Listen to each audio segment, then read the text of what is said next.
بسم اللہ الرحمن الرحیم۔ السلام علیکم۔ ڈاکٹر اسرار احمد کہتے ہیں کہ افغانستان کے اندر میرے ایک جاننے والے دوست رہتے تھے۔ یہ واقعہ سننے کے بعد میرے رونگٹے کھڑے ہو گئے۔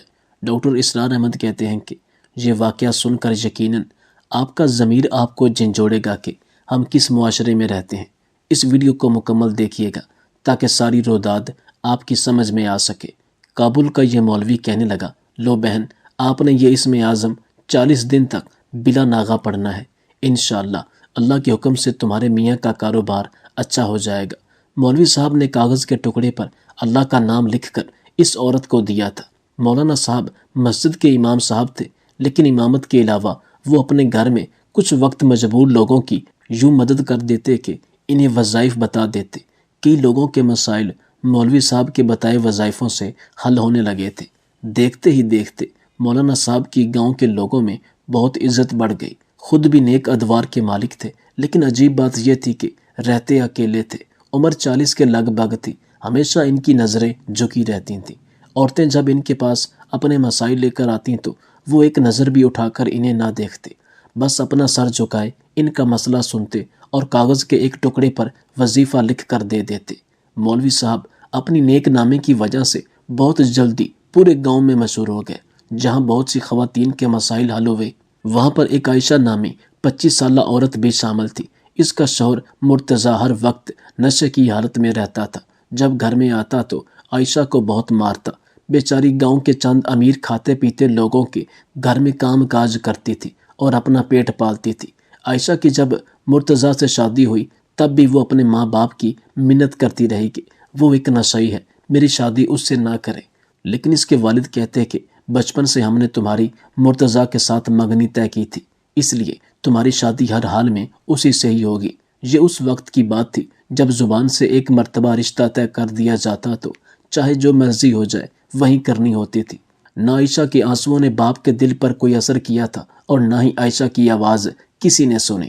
اس کی شادی جانتے بوجھتے ایک نشئی سے کر دی، جو نشے کی حالت میں عائشہ کے ساتھ جانوروں والا سلوک کرتا تھا۔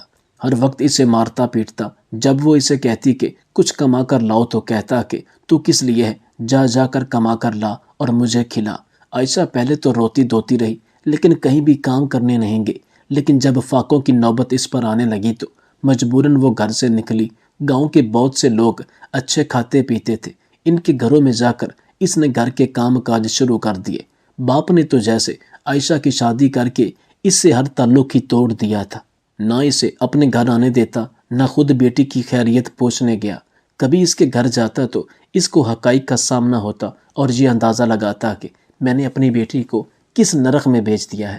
مجبور ہو کر عائشہ لوگوں کے گھروں میں کام کرنے لگی تھی۔ عائشہ خوبصورت بھی تھی اور معصوم بھی۔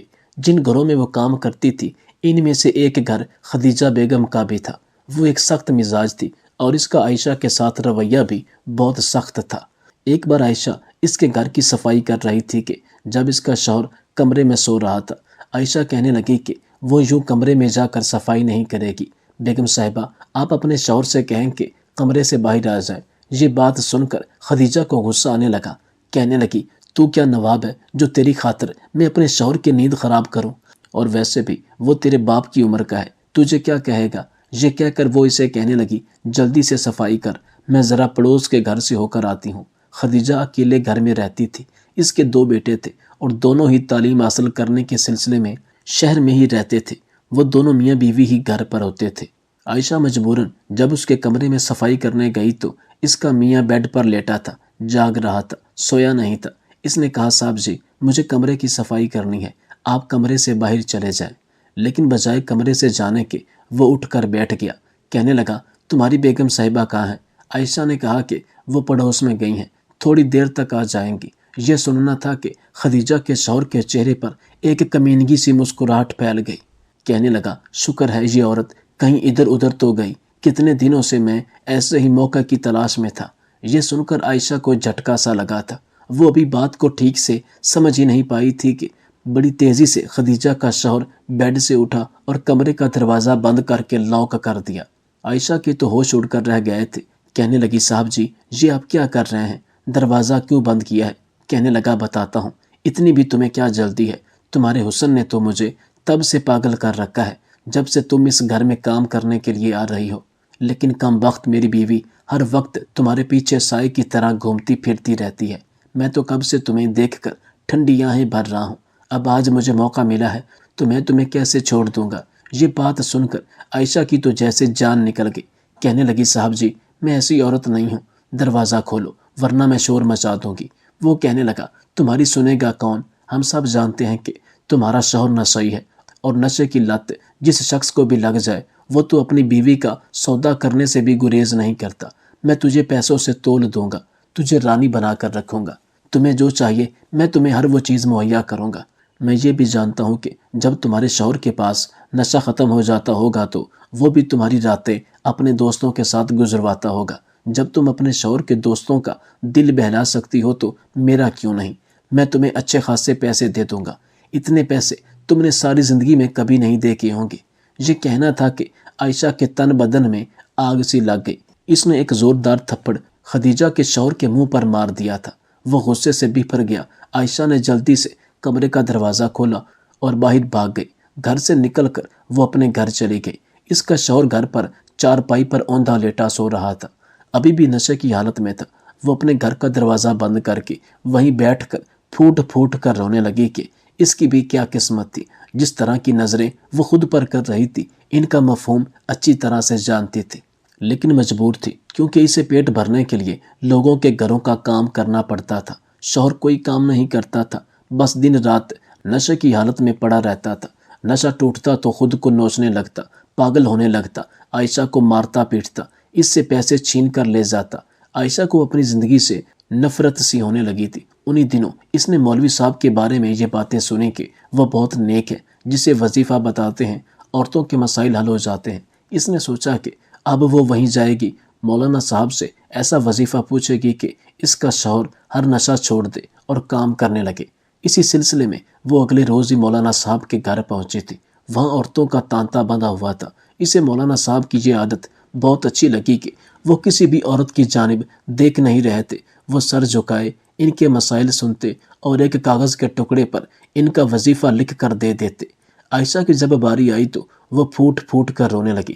مولانا صاحب کہنے لگے بہن کیا مسئلہ ہے تمہارے ساتھ، حوصلے سے کام لو اور مجھے اپنے مسئلے کا بتاؤ۔ اس نے ساری بات بتائی۔ یہ سن کر مولانا صاحب نے کہا کہ ایسا کرو کہ تم اپنے گھر پر ہی رہو۔ وہ کہنے لگی کہ اگر میں گھر پر رہ گئی تو میرے کھانے پینے کا بندوبست کون کرے گا؟ مولوی صاحب نے کہا کہ میں کوشش کرتا ہوں، لیکن وہ نہیں جانتے تھے کہ ان کی یہ کوشش ان کے لیے وبال جان بن جائے گی۔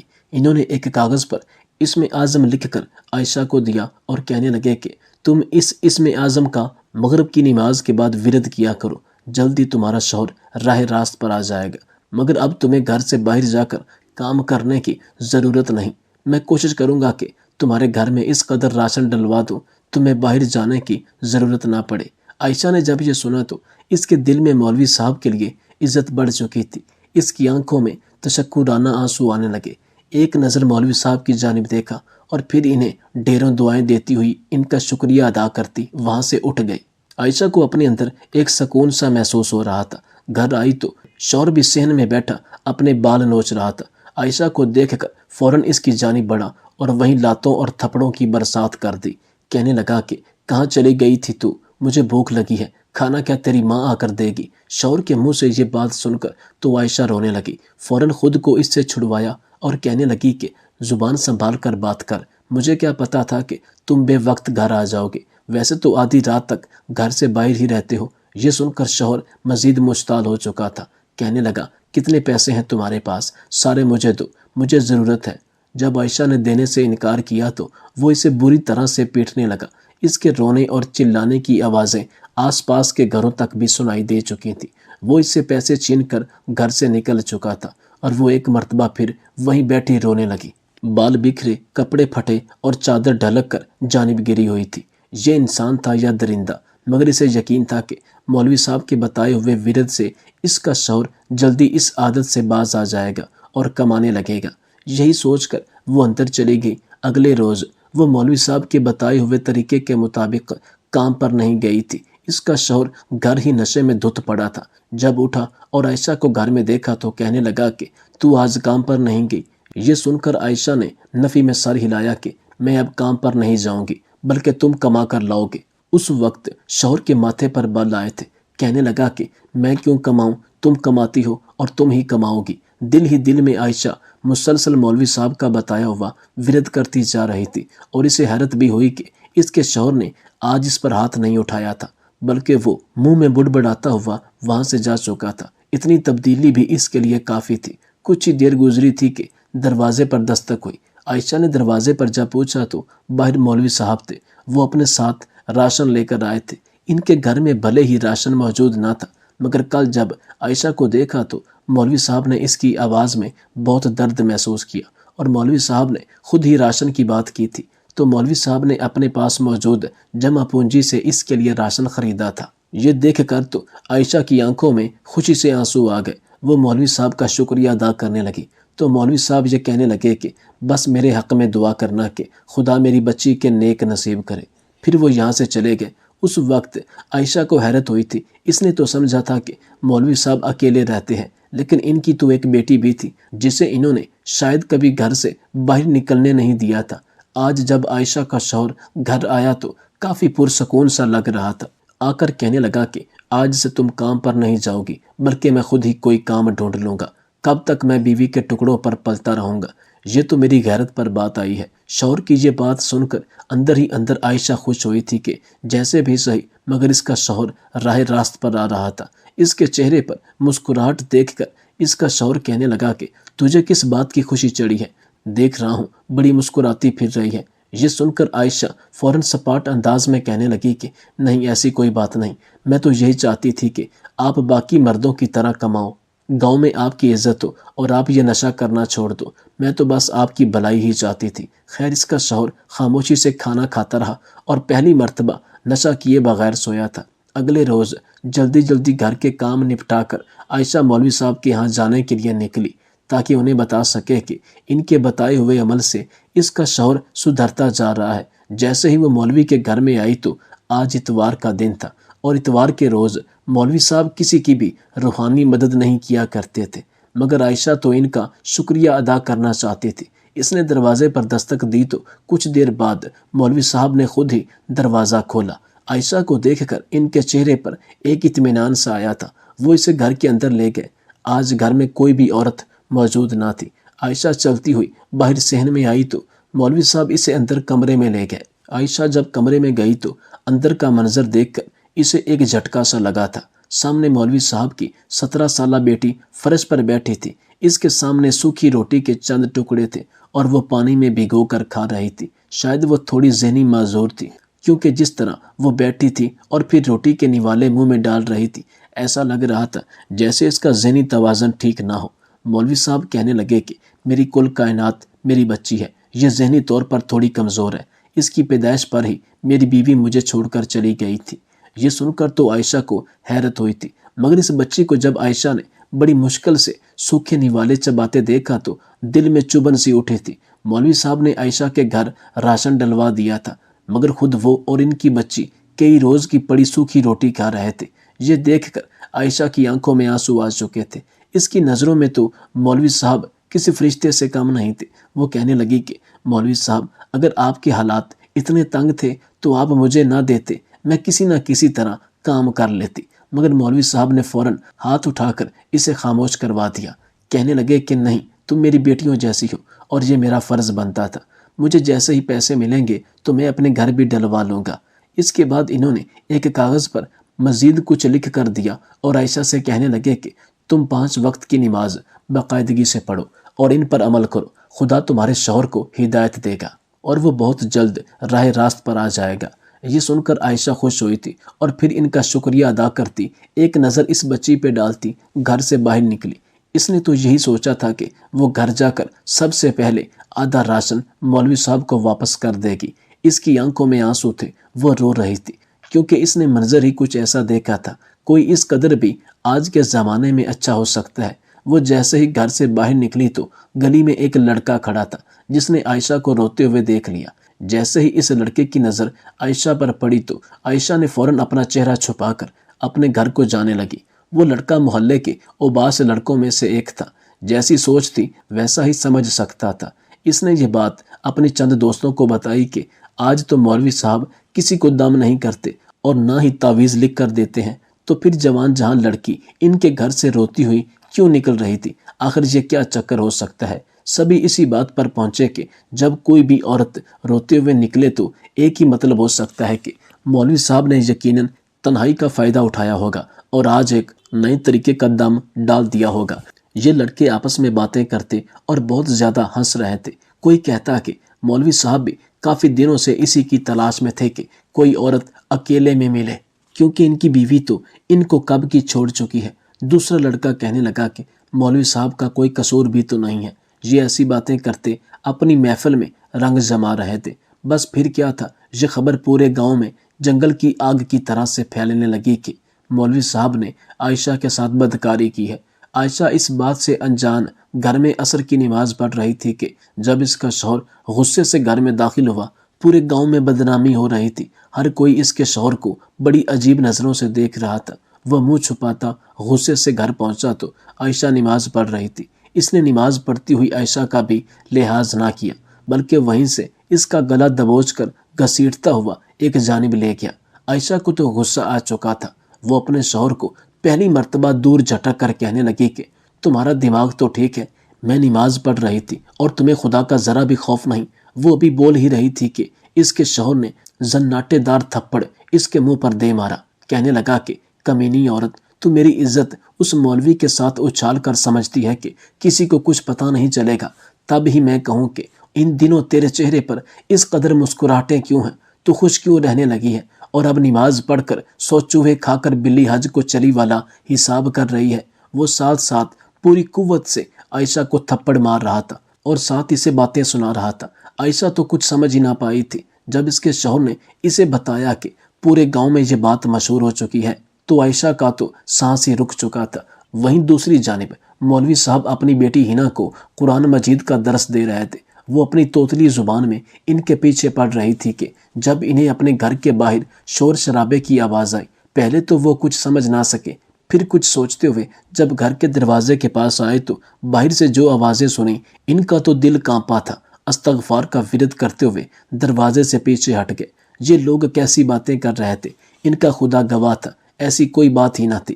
تو پھر یہ گاؤں والے اس قدر بدگمان کیسے ہو سکتے تھے؟ دروازہ کھٹکھٹانے لگے مگر انہوں نے دروازہ نہ کھولا اور واپس کمرے میں چلے آئے۔ ان کی بیٹی بار بار ان کا چہرہ دیکھ رہی تھی اور پوچھ رہی تھی کہ ابا باہر کون لوگ ہیں، اس قدر شور کیوں ہے؟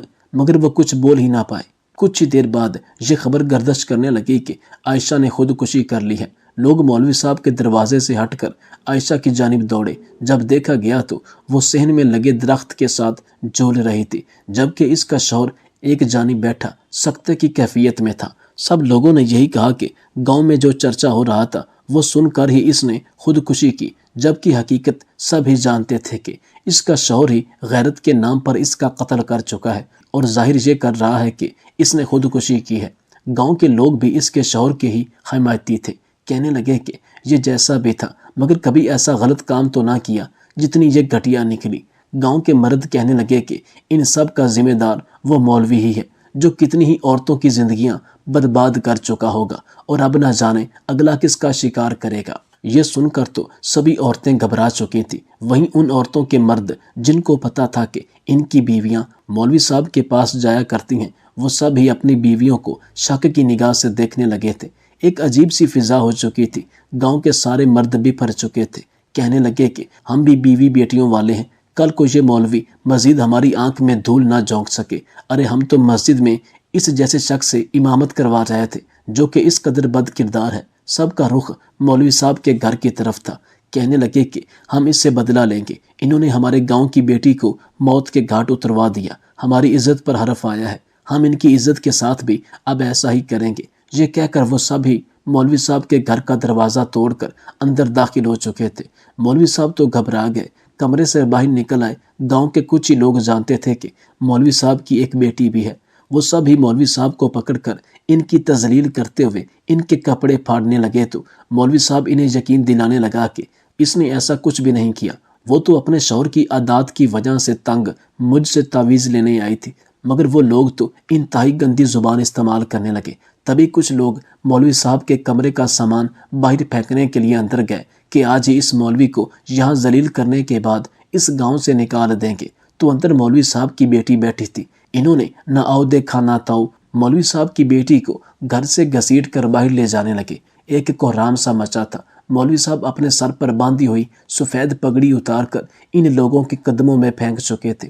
کہنے لگے کہ خدارا میری بیٹی کو چھوڑ دو، اس نے کسی کا کچھ نہیں بگاڑا، تم لوگ صرف اور صرف مجھ پر بہتان لگا رہے ہو۔ مگر ان لوگوں نے مولوی صاحب کو مار مار کر وہیں چھوڑ دیا اور ان کی بیٹی کو وہاں سے لے کر چلے گئے۔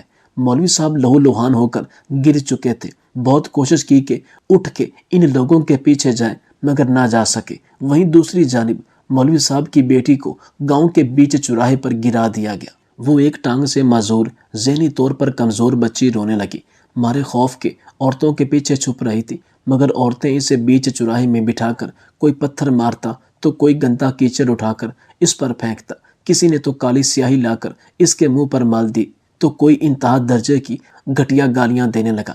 ایک عورت کہنے لگی کہ تیرا باپ اسی قابل ہے، لوگوں نے اس بچی کو بہت مارا۔ یہ سب وہ بچی سہ نہ سکی اور وہیں پر دم توڑ گئی۔ لوگوں نے جب بہت دیر تک اس کی تذلیل کر لی اور جان گئے کہ وہ مر چکی ہے تو بڑی ہی شفاقیت سے اس کا مردہ وجود اٹھا کر اس کے گھر دینے گئے، مگر جیسے ہی گھر کو کھولا تو سامنے کا منظر دیکھ کر ان کے ہوش اڑے تھے۔ مولوی صاحب سین میں گرے تھے، ان کے وجود میں حرکت نہ تھی۔ کئی گھنٹے تک لوگ جھانک کر انتظار کرتے رہے، مگر جب مولوی صاحب نہ اٹھا تو ان کی نبض چیک کی گئی تو وہ بھی وفات پا چکے تھے۔ نہ صرف عائشہ بلکہ مولوی صاحب اور ان کی بیٹی بھی دل کا دورہ پڑنے سے وفات پا گئی تھی۔ لوگ تو سر جوڑ کر بیٹھ گئے، ہر کوئی یہی کہہ رہا تھا کہ ہم تو ان کا جنازہ نہیں پڑھانے والے، ایسے ہی دفناؤ، یہ تو قبر کے عذاب کے قابل ہے۔ بہرحال رسم تو نبھانی تھی۔ لوگوں نے جیسے تیسے مولوی صاحب اور ان کی بیٹی کو دفنا دیا۔ وہیں عائشہ کو بھی اس کا شوہر دفنا چکا تھا۔ کئی دنوں تک محلے میں ان کی باتیں ہوتی رہیں اور پھر ہر کوئی بھول کر اپنی زندگی میں مصروف ہو گیا، مگر اس گاؤں سے سکون اٹھ چکا تھا۔ وہ سبھی گھر جو بڑھ چڑھ کر الزام تراشی میں حصہ لے رہے تھے، ان کے گھر سے سارا سکون برباد ہو گیا۔ ہر کوئی سر پکڑ کر بیٹھا، یہی کہہ رہا تھا کہ ہمارے گھر میں سکون کیسے لوٹے گا۔ کسی کو رزق کی تنگی تھی تو کسی کا شوہر اسے طلاق دینے کے در پر تھا، کسی کی اولاد اس پر تشدد کر رہی تھی تو کسی کی بہو اسے گھر سے نکالنے پر تھی۔ تھوڑے ہی عرصے بعد لوگوں نے محسوس کیا کہ وہ مولوی جیسا بھی تھا، اس کے وظائف اور تعویذات میں بڑا اثر تھا، کیونکہ جب بھی کوئی عورت اسے تعویذ اور وظیفہ لے کر جاتی تو تھوڑے ہی عرصے میں اس کی پریشانی ختم ہو جاتی۔ 2-3 سال گزر چکے تھے اس واقعہ کو، اب اور لوگوں کو احساس ہو رہا تھا کہ انہوں نے شاید بہت بڑی غلطی کر دی تھی۔ لوگ ایک دوسرے پر ملبہ ڈال رہے تھے، اور جب خبر پھیلانے والے لڑکے کو بلا کر اس سے ایک مرتبہ پھر پوچھا گیا تو اس نے کہا کہ عائشہ روتے ہوئے مولوی صاحب کے گھر سے نکلی تھی، باقی مجھے کسی بات کا نہیں پتا اور نہ ہی میں نے اپنی آنکھوں سے دیکھا تھا۔ تو گاؤں کے بڑے بزرگ سمجھ گئے کہ ہمارے گاؤں کا یہ جو حال ہے یہ ہماری اپنی کی ہوئی مولوی صاحب، عائشہ اور مولوی صاحب کی بیٹی سے زیادتی کا نتیجہ ہے۔ ہم لوگوں سے بہت بڑا گناہ ہو گیا ہے۔ ہم سب کو چاہیے کہ اللہ تعالیٰ سے معافی مانگے، لیکن وقت گزر چکا تھا اور وہ اپنے کیے کی سزا بھگت رہے تھے۔ ڈاکٹر اسرار احمد فرماتے ہیں کہ شک کی بنیاد یوں 3 معصوم لوگوں کی جان لے گئی اور باقی ہزاروں لوگوں کی زندگیوں میں سکون ختم کر گئی۔ ہمیں کسی کے بارے میں بھی اپنی رائے کو مسلط نہیں کر دینا چاہیے۔ ہم لوگ آدھے سچ کے پیچھے دوڑ کر اپنی اور دوسروں کی زندگیاں خراب کر دیتے ہیں۔ لیکن ایک بات میری، ہر گھر ہر چوراہے میں لٹکا دو کہ جب تم کسی کا نقصان کرو گے، کسی پر زیادتی کرو گے تو اس کی سزا و جزا تم دنیا میں کسی نہ کسی شکل میں ضرور دیکھو گے، اور آخرت کا معاملہ تو بڑا سخت ہے۔ اللہ تعالیٰ سے دعا ہے کہ وہ ہمیں نیکی کے راستے پر چلنے والا بنائے، ہر برائی سے بچائے، آمین۔ آپ سے گزارش ہے کہ ہماری اس ویڈیو کو لائک اور شیئر کیجیے اور ہمارے چینل کو بھی ضرور سبسکرائب کیجیے۔